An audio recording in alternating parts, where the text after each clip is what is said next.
Hey, this is Kevin from Good Old Boys Fantasy Football Podcast. If you want more information like you're about ready to see, go ahead and hit like and subscribe to support this independent podcast. We've got the tips to remember.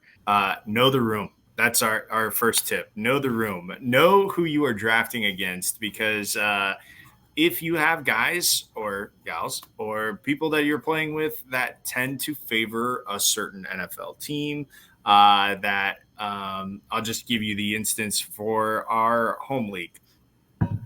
For the Good Old Boys Fantasy Football League, everybody in there, for the most part, a majority are Denver Bronco fans. And so they're going to know a little bit more about Denver Broncos players than they will New York Jets players, because you get exposed to it a lot more.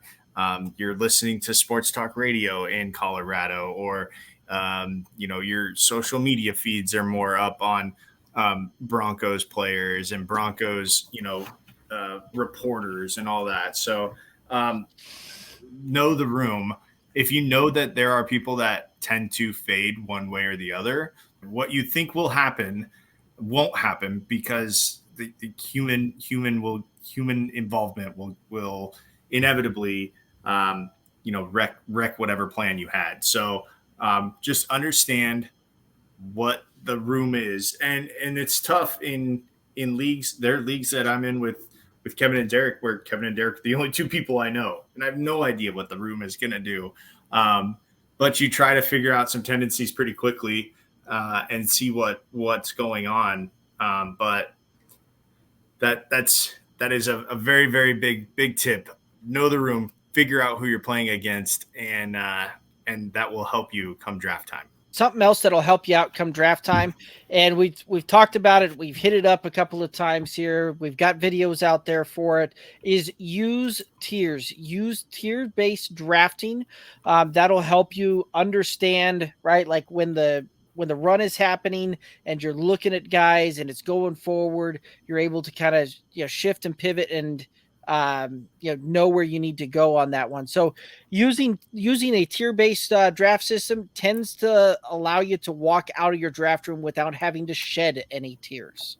Another thing going along with those tiers is have a couple guys queued up and ready, right? Don't put yourself in tilt, right? So have a couple guys as the clock is, or the draft is working its way to you.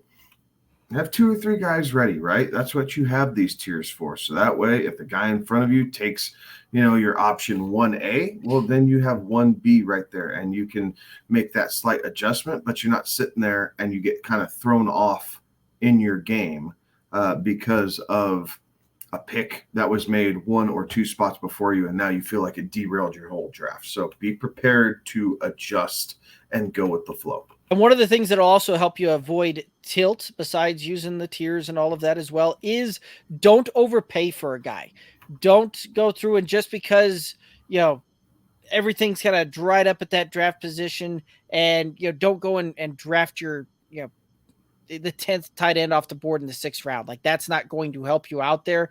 Let the draft board fall to you. Do not overpay for a guy just because you feel like you need a position or you got to get this guy and you take him 3 rounds early. Like, that's a very quick way to derail your draft as well. I'm going to say last, be on time. Be early even. Get there. Do not make yourself auto draft. Set a reminder on your phone. Make sure you're ready.